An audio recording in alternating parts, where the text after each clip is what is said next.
When I was around 20 years old, I was hospitalized due to immunodeficiency for multiple infections, including one that had to be surgically excised.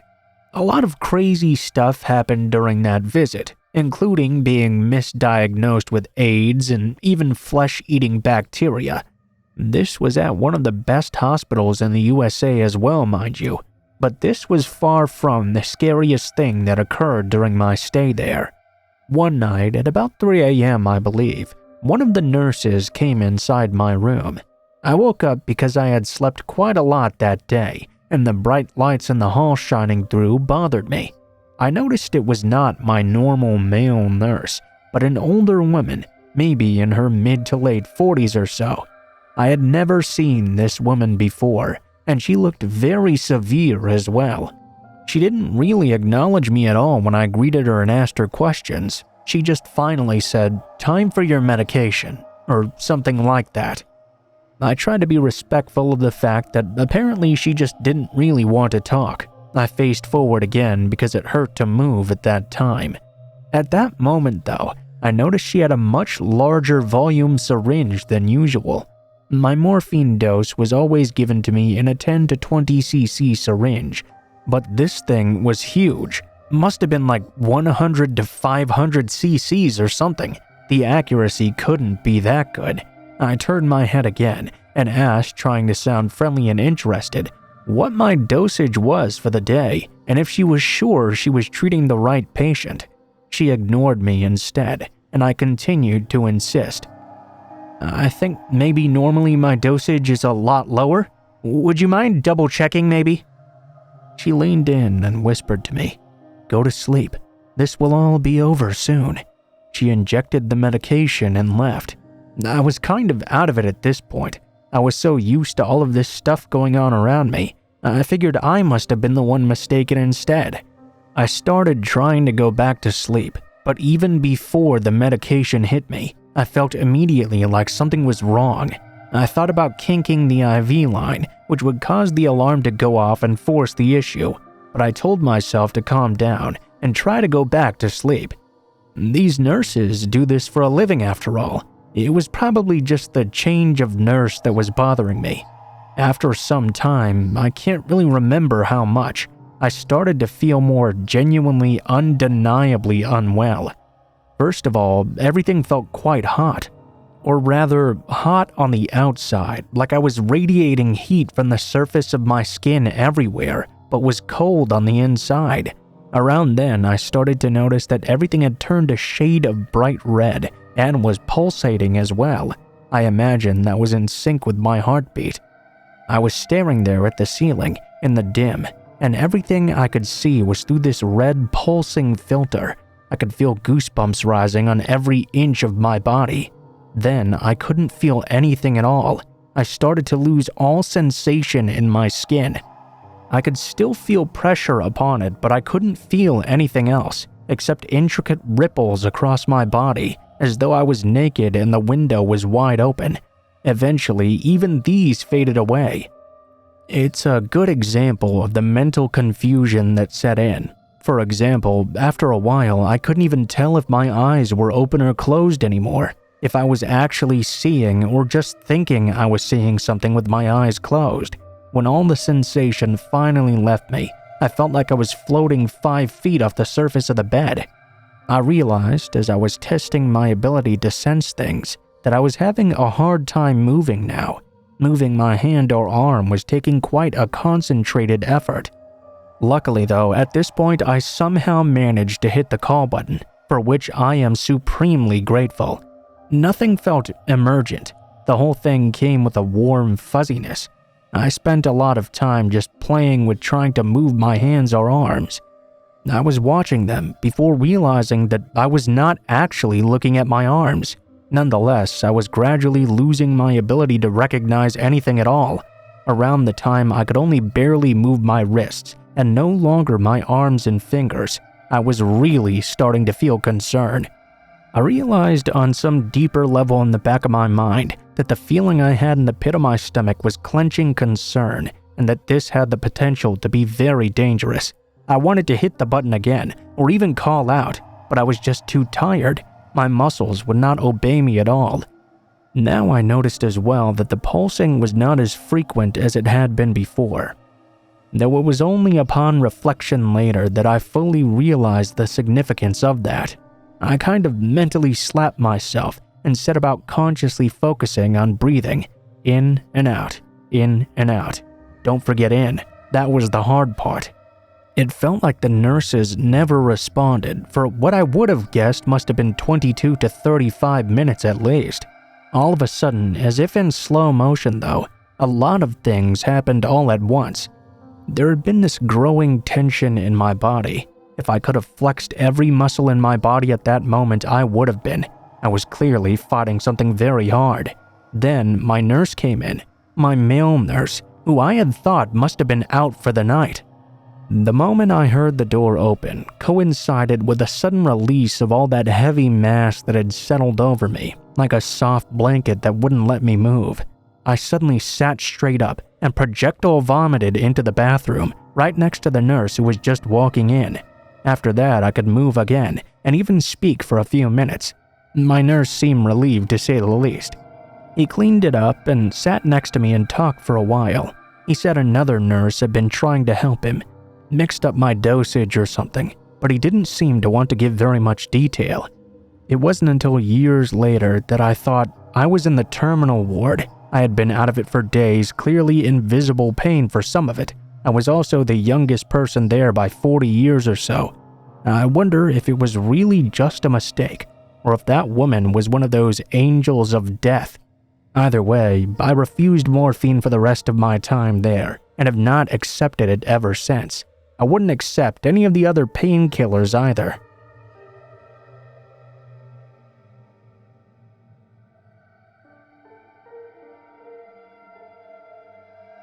I'm a 28-year-old man from England.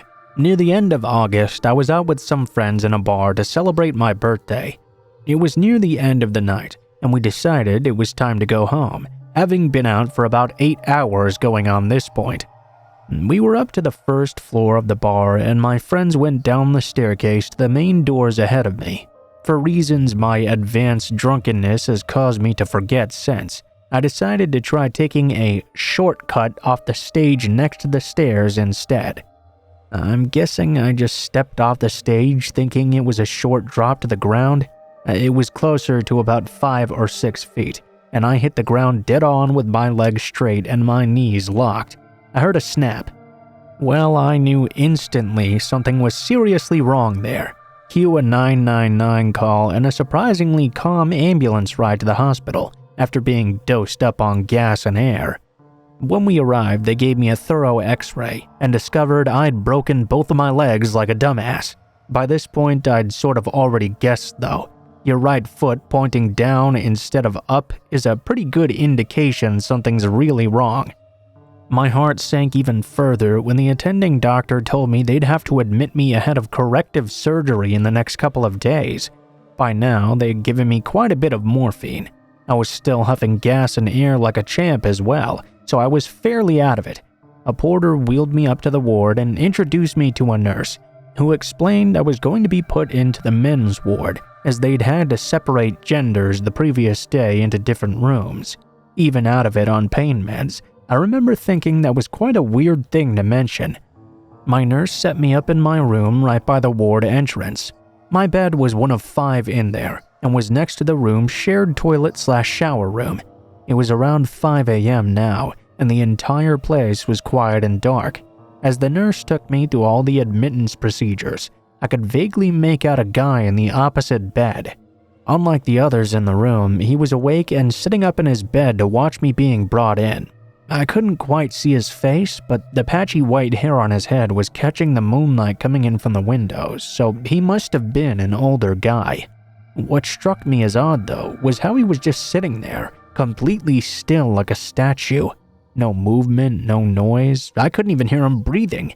He was just sitting there focused on me the entire time. Before the nurse left, I asked him to draw the curtain around me so I would be shielded from view, and eventually I managed to drift off to sleep. I woke up the next day to find my parents had been contacted and were sitting by my bed. Standing next to them was the guy from the bed opposite, chatting away like they'd known each other for years. I'm not exactly known as a people person, and given that for obvious reasons I was quite a touch grouchy, I'll admit that I was annoyed my parents were letting a total stranger stand right over me while I was unconscious. Of course, there's no way they could have really known that he'd creeped me out a little the night before. The man introduced himself. Here we'll call him Mick. He seemed friendly enough, one of those harmless old men who comes across as lonely and is just keen to talk to just about anyone.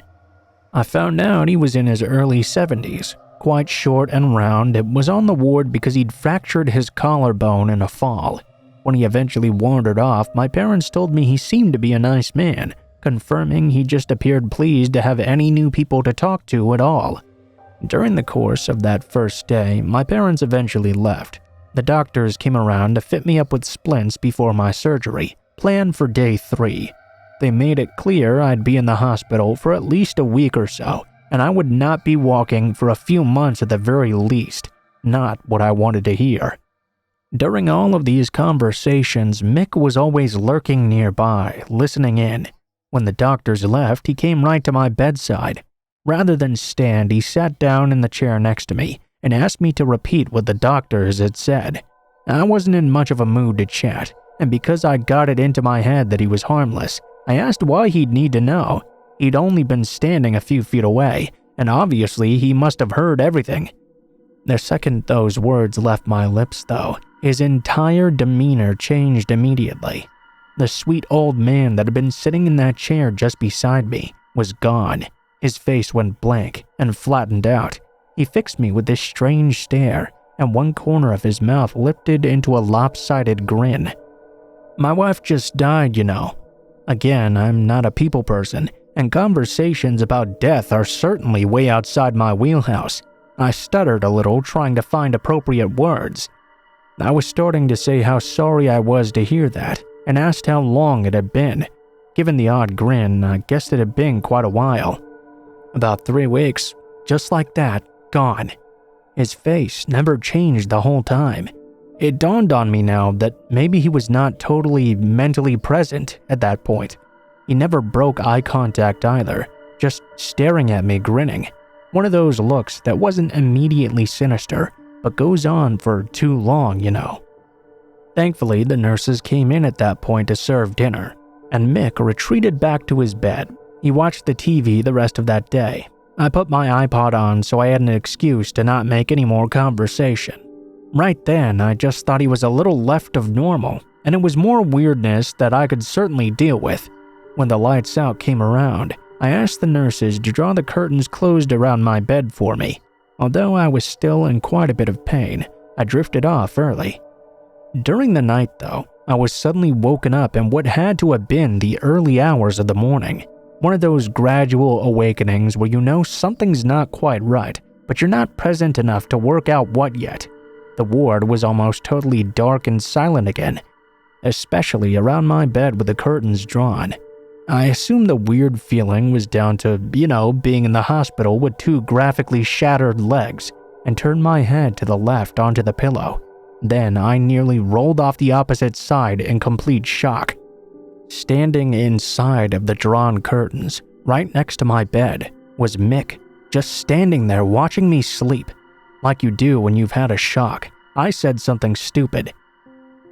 "Hey, this isn't where you sleep." Nothing. That same blank stare, barely a ruler length from my face. I thought he might just be sleepwalking, but he didn't have that glazed over look in his eyes to go with it. He seemed perfectly alert, just happy to stand there observing me. "Mick, how long have you been standing there?" That's when I got a special kind of chill, the kind you get when something really freaks you out. Rather than reply, he smiled so wide. I saw both rows of his teeth. He shuffled back around the curtain to his own bed. I couldn't sleep for the rest of the night. Because he'd never left the room and I certainly wasn't going to be going anywhere on my own, I couldn't really mention it to the nurses. I did text a few friends who were visiting the next day and told them to watch out for him when they came through. He stayed away during their entire visit though and acted like a normal old innocent man. As the day went on, I decided I must have made more of it than I should have. Perhaps I was just on edge because of what I had going on and being in unfamiliar surroundings. That day, I went in for my surgery. I came to about 6 hours later to find myself hooked up to a morphine pump. As a result, I was completely out of my tree high the entire evening and was in such a good opiate-fueled mood I totally forgot about Mick. Big mistake. It got to the early hours again. I was playing a game on my phone, oblivious. The nurses were checking in every hour or so. They disturbed the curtains around my bed a lot as they'd come and go. The last nurse had left a gap about 6 inches wide where the curtains met, typically right in the part opposite Mick's bed. Mick was normally a very, very loud snorer, so I was reassured by the noises coming from him that he must be asleep at this point. I've got to assume because of the morphine that I stopped paying attention. Suddenly, I realized I was acutely aware that I couldn't hear the snoring any longer. I also couldn't remember how long it had been since I last heard it. Nervously, I looked at the gap between the curtains, but I couldn't make anything out. I was just about to write it off and go back to my game, when just left of the gap, I could hear my name being called out. Not the normal way of saying it, not a whisper, more like a sinister groan almost, low and gravelly and menacing. I froze. I mean, what's the protocol when a pensioner has gotten out of bed in the middle of the night for the second night running to mess with you? I sat there paralyzed, more paralyzed than I already was because of my legs. I was suddenly aware of my sense of vulnerability. I was completely immobile. It's not like I could get up and leave or something. I was stuck in my bed with heavy bandages and braces around both of my legs, hooked up to an IV. I slowly moved my hand down from my phone to push the call button for the nurses. Just as my hand reached it, the long groaning of my name stopped, and so had my hand. Had he seen me reach out for it and gone back to bed? No, he was still there. About 30 seconds passed by, presumably the length of time it took him to notice I was not going to press the button yet. Then came the heavy breathing, low rasping intakes of air, followed by extending groans to expel it, over and over, right from underneath the foot of my bed. That was my limit. I hit the call button and the light went on above my head. I heard the buzzer sound down the hallway at the nurse's station. There was a burst of movement behind my curtains, and I heard the nearby toilet door quickly open and close. Not long after, a nurse responded. Mick was still in the toilet, but because it was close by, I beckoned the nurse nearer so I could whisper. I told her what was going on this night and the previous, and asked if something could be done. She nodded and said she'd be right back. While she was gone, Mick emerged from the toilet. I heard him quietly crawl back into his bed and pretend to be asleep. Thankfully, the nurse had fully closed my curtains, so at least he could not see me now. An hour passed by, and eventually the nurse returned. I was expecting to be moved elsewhere, but instead she told me I couldn't have a sleeping pill due to being on morphine. I tried my best not to be impolite. I calmly told her I had not asked for a pill. I asked for something to be done about Mick. The last thing I wanted in this situation was to knock myself unconscious with even more meds. She just sort of shrugged and half explained that all of the wards were full. Then she disappeared, telling me to get some rest. Needless to say, I could not sleep for hours. Mick's snoring eventually resumed, and the day finally caught up with me. I cautiously allowed myself to drift off. The next morning, everything seemed normal. Mick made small talk, which I didn't really respond to, and eventually left me alone. That afternoon, a guy younger than me was admitted with a broken leg as well. This guy was 18 but looked about 12. It was absolutely ridiculous. Mick didn't seem to think so though. Suddenly, this guy was the focus of all his attention. I felt sorry for the fresh meat, but grateful I might be able to relax now. That night, I slept pretty well, until about 3 a.m. I was suddenly awoken to the weird sensation on my left foot, the toes of which were poking out of the top of my bandages. My eyes adjusted to the darkness, and I saw Mick standing there inside of my drawn curtains, playing with my toes, running his fingers along them, brushing them, pinching them, moving them around, like he'd wanted me to wake up and see what he was doing. He was not looking at my feet though. He He was staring me dead in the eyes, unblinking. I'd like to say I lost my shit with him, called the nurses in, and had him moved elsewhere immediately. But the mind's a weird thing, so that's not what I did. I just sat there open-mouthed and watched him as he kept rubbing his hands along my feet. I think it was disbelief that kept me quiet, mixed with fear of what he would do. He might have had more than 40 years on me, but I was completely trapped and totally at his mercy. Needless to say, I didn't want to do anything to piss him off. Eventually, he seemed to get tired of messing with me and disappeared behind the curtains once more. For obvious reasons, I sat awake for the rest of the night, watching and waiting for him to show his face again. Every now and then, I could hear my name being groaned out. By morning, it was a mixture of furious and terrified. I'm not the kind of person who assumes the role of victim very often, so I hated how easily this old man had reduced me to a paranoid wreck. Every time he got up to stretch his legs or get some water, my entire body would go rigid, expecting him to appear at my bedside once more. Instead, he went back to devoting all of this creepy attention to the new guy again. That afternoon, Mick was called away for a scan, so I finally had some time to speak to the 3 other guys in the room about what had happened. None of them had any idea about Mick's nightly visits. One of the guys had been there a lot longer than I had, though. He had been around when the wards were divided by gender. I asked him about what had happened. To cause this. He responded that he wasn't totally sure. He just knew that something had happened during the night, and the very next morning everyone had been in separate wards. For obvious reasons, I had a pretty good idea of what that something might have been. When Mick got back, he glumly announced he had been cleared to go home, and had an ambulance booked to take him there in an hour or two. He started making his way around the ward, saying goodbye to everyone, and he left me till the very last. He placed his hand on my foot. "You look after those legs in the future. They're fragile things, you know." I half smiled and told him I hoped he felt better soon. I was assuming the interaction was the last one I'd have. I'd finally seen the last of this man. I picked up a magazine and started reading. No sooner than I had done that, though, I looked up. I was about to yell out until I saw what Mick was doing. His hand was clamped around my foot, squeezing it so hard his knuckles had gone white. Thankfully, this was not the area where the break was, or that might have seriously damaged me. After that, his stare was back, completely vacant.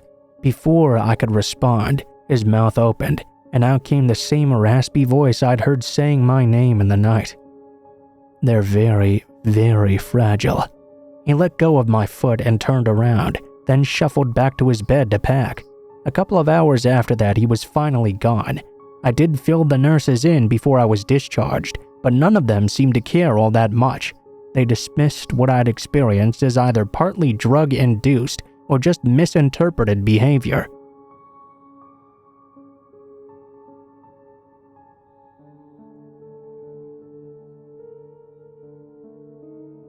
This happened about 3 years ago when I was 16. I had left high school and was working at a hair salon.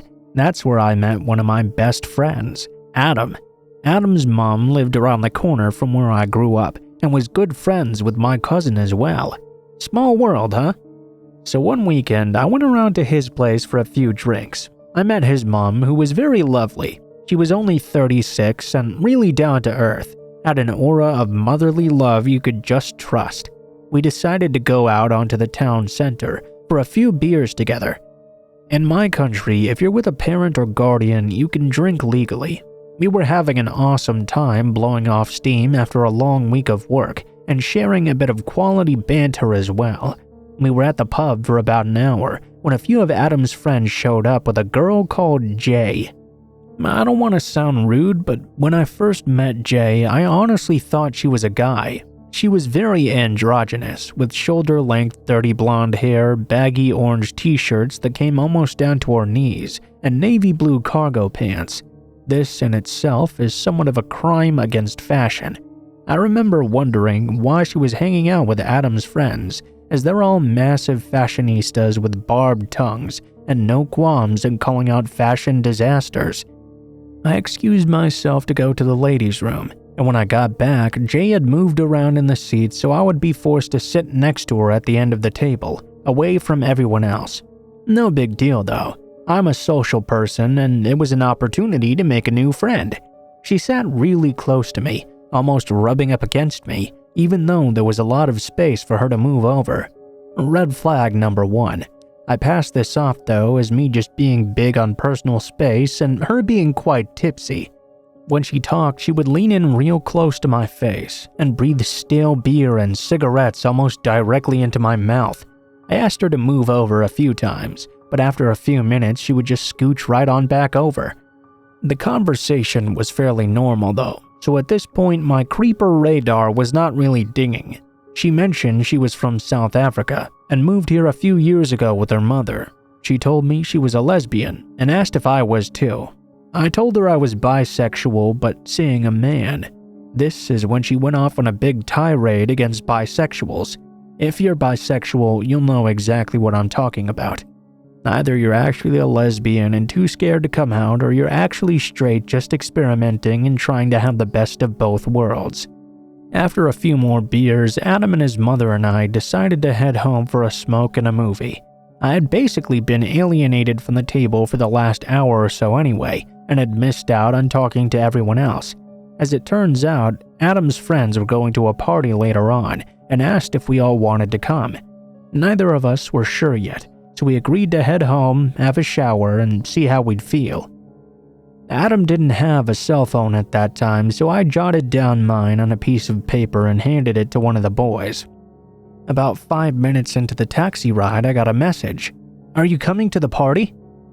We had just agreed to give them a call if we felt like coming later on, so I was a little bit annoyed with being hounded. I didn't respond. 20 minutes later, my phone beeps again. "You're the sexiest woman I've ever met." Whoa. At this point, I thought it must have been Adam's friend, the one I'd actually given my number to. He's obviously gay, so I assumed it was a badly placed joke or something. Whatever. I texted back something like, "Not as sexy as you, Mr. Fabulous Pants." Big mistake. My phone beeped again immediately. "It was nice meeting you. I want to see you again. Right now. Love, Jay." It was Jay. Fuck. Up until this point, I had just put everything down to cultural differences, but now I was feeling weird. How did she even get my number? I didn't text back after that, even though I received 20 messages, all along the lines of, "Where are you? I have to see you right now. Where the fuck are you?" I showed Adam and his mom the texts, and we all agreed the best thing to do was ignore them and hope she just went away. I turned off my phone, and after that there was no way I was in the mood to go anywhere. We stayed in, had another few beers, and watched a movie. Cut to a few days later. I was at a work function when I got a call from an unknown number. I answered it thinking it must be a client. A lot of my boss's clients worked really late, so often they have to call to book in the after hours. As her assistant, it's my job to scan all the calls. They're all rich and can spend $500 on just hair color in one sitting, so it's in the business's best interest to take every call. The woman on the other end, though, asked if she could have a date. I'd almost forgotten about Jay, and nothing the person on the phone said seemed to be out of ordinary. Just asking if she could have a date to be serviced.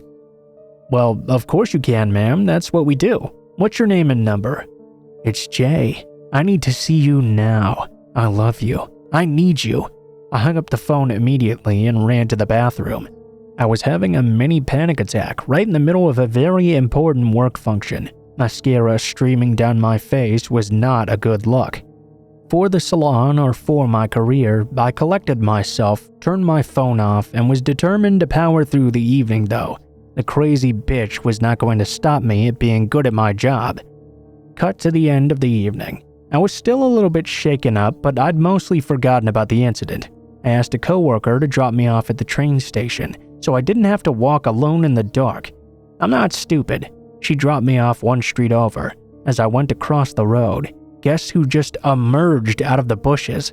That's right, motherfucking Jay. That's not even an exaggeration. She was just sitting there in the bushes, waiting for me to come to the train station.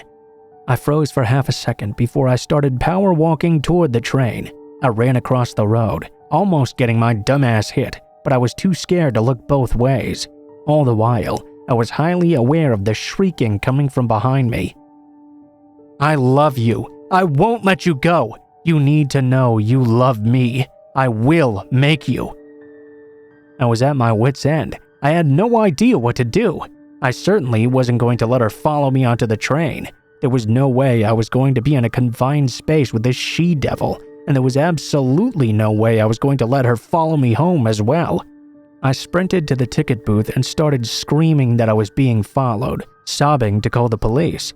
I made a complete spectacle of myself. People were looking and the ticket officer was trying to calm me down. The poor man pulled me into his office, made me a cup of tea, and helped me wait for the police with him. They showed up after about 10 minutes, and I told them everything. There had been 50 more notifications since I had turned off my phone at the function. I couldn't even bring myself to read them. The police officer told me that was probably a good idea. Since she hadn't physically hurt me, the police told me there was not a lot they could do but file a restraining order. I didn't know her last name though, her address, or even what she did. I couldn't even really be sure Jay was her actual name. The number she had messaged me on was prepaid as well, so there was no more information on her from that avenue either. Dead end. The police drove me home and told me to give them a call if anything else happened. Needless to say, I could not sleep at all that night. I changed my phone number and asked for a few days off from work as well. Thankfully, my boss was really understanding. I spent 2 days locked in my room with a giant tub of ice cream, trying to understand and process what had just happened. Skip to a week later, and I get a call from the police to come down to the station. They had arrested a woman who had claimed I was her girlfriend and that I would bail her out of the cells. She had given my old cell phone number for them to call. It was Jay. Someone had called in about a suspicious-looking man. How funny. Hanging around the train station, accosting and threatening other patrons, and defecating on the platform as well. She had a knife, some meth, and even letters written in blood in her bag. I was told she was on parole for beating her ex-girlfriend nearly to death and was heading back to jail now. I've since moved away from that town and changed my name. I changed professions as well, but I'm still terrified that one day when she gets out, she'll find me again, and I'll end up like her ex-girlfriend, beaten near to death.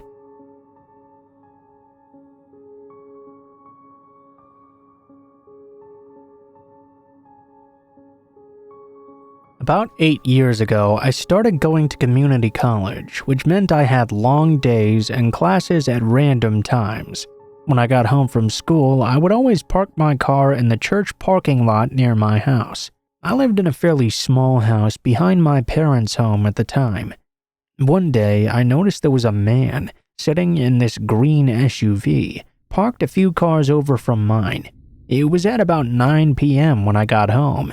I thought this was pretty weird because no one ever parked there at night. It was right in the middle of the suburbs. I figured it was likely a one-time thing though, and completely forgot about it. The next day I got home around 2 p.m. and that car was in the exact same spot, with the guy just kinda sitting there doing nothing. I again thought this was quite weird, but I just went into my house and watched TV for a while. After all, what could I really do about that? I got a call from my friend down the road though, asking if I wanted to go on a drive. I left to go pick her up. I noticed that the guy was still there, still in his car. He was still there when I got back too. This went on for a couple of weeks. He was there every day at all hours, morning, day, and night. He would be there until 4 a.m. on some days even. I started to get really weirded out by this. There were probably 50 or more spaces to park in, but he would always be just 3 spaces away from mine. He knew I parked there, as I was the only car that parked there. There was a gate to my house and the fence across from my normal spot. It was very unnerving that he would always be there. Finally, one day I came home and this time the guy was not there. I decided to park in the spot he was always in. It didn't really seem special. There were no extra trees in the spot and it faced the fence as well. There were hills on the other side, which were much prettier and more scenic to look at. Once I parked, I stayed there for a few minutes and called one of my friends. When I looked up though, I noticed something horrifying. From this position, I could see into every window in my house.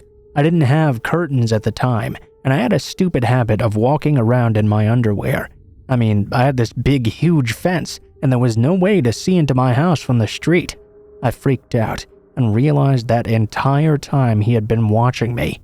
I took my parents' Mastiff and made him stay with me at nights after that.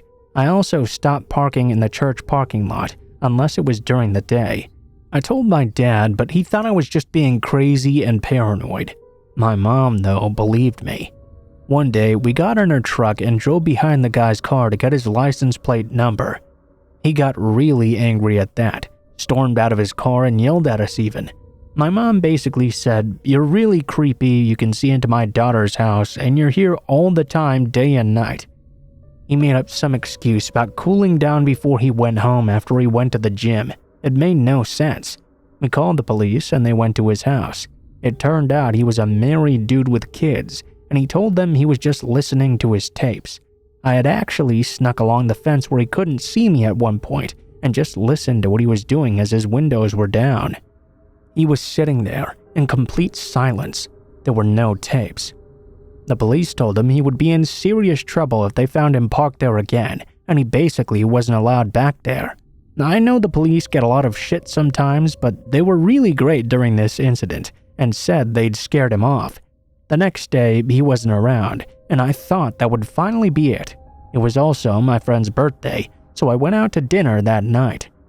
I came home around 11 p.m., and there was another car parked in that same exact spot. I was livid. I knew it must be him, but it was a different car this time. I told my mom, then stayed at my parents' because I was pretty freaked out. My mom decided to drive her car through the parking lot just to see if he was still there. Once she drove through though with her brights on, she saw no one was in the car. She figured it was just a coincidence, then drove past and turned the car around.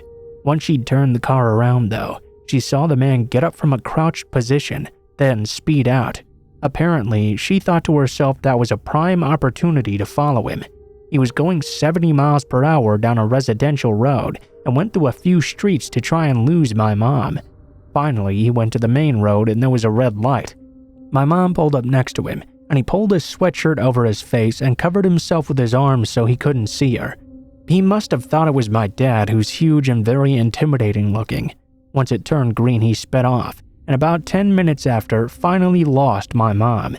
She immediately called the police, and they told her it was very suspicious. Probably, though, she should leave the chases up to the police next time. After that, and her following him, the man never came back, and I got curtains installed as well. To this day, I don't really know what his full intentions were. I had a huge-ass 170-pound Mastiff who was friendly to most people but very protective of me. I also had a brother who was huge and a huge dad too, but the only one who really intimidated him was my mom in the end.